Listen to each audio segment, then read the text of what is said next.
everybody! It's me, Tiani! And now, andito po ako sa Urban Smile Dental Clinic and tapos na ang ating smile makeover! So, nung una pong punta ko dito sa Urban Smile Clinic, mafe-feel mo kagad na super bait ng mga staff. And yung clinic nila, super linis, super bango, kahit yung CR nila, perfect. 10 out of 10, may free coffee. Merong free foods and everything.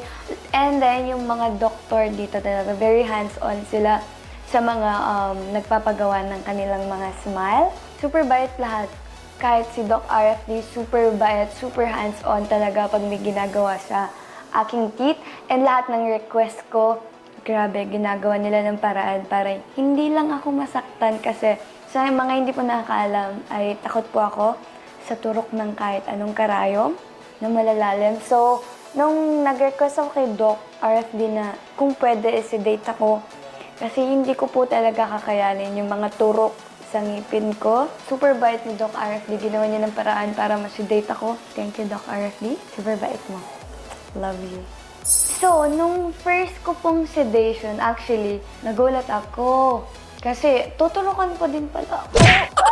And, nung una, hindi nila maipasok yung mismong karayom here sa aking kamay kasi yung ugat ko is very manipis and mabilis siyang pumutok actually. So parang nakailang trial sila.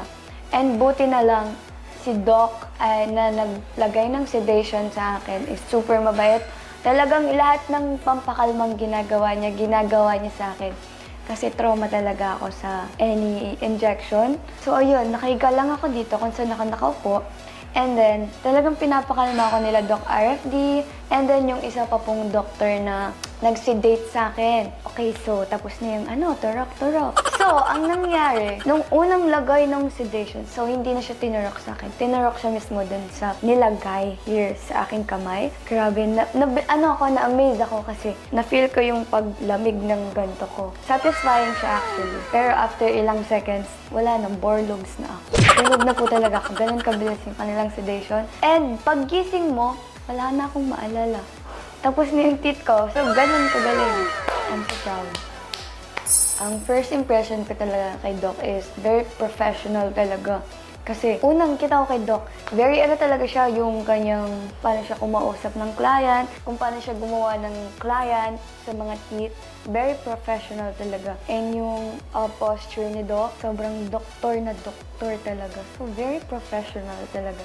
Kayang-kaya niya i-handle kung kahit anong ugali meron ka. Yes, and that's proven and tested na po. And kung paano siya magpa-calm ng mga pasyente niya here at Urban Clinic. Super professional. As in, Doc, kung napapanood mo to, I love you so much, Doc. So, yung teeth ko ngayon, very comfortable na akong ngumiti. Unlike before na parang naiiya ako sa teeth ko. Although maganda naman yung teeth ko, pero yung teeth ko kasi very yellowish. And hindi siya talaga totally maputi. Siyempre, yellowish.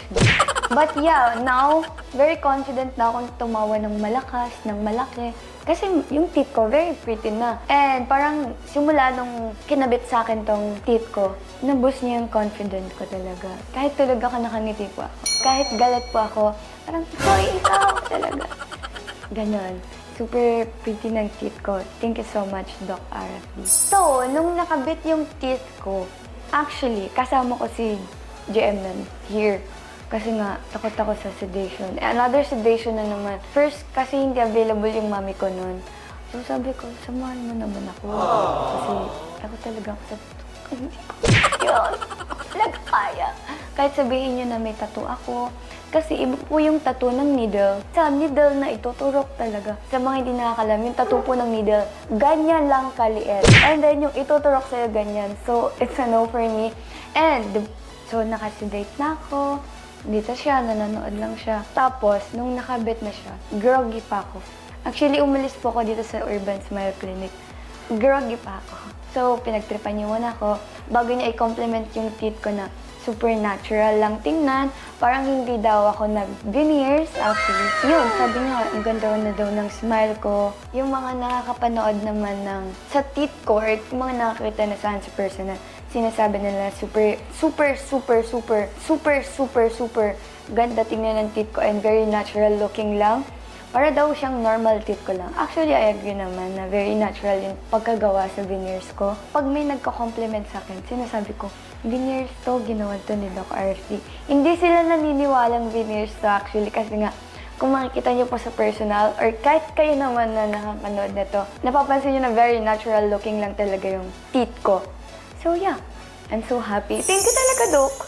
Thank you so much po, Urban Smiles Dental Clinic. And especially thank you po, Doc RFD, for making it happen. Na super love ko talaga yung teeth ko ngayon. Once again, it's your girl, Fianny. Goodbye!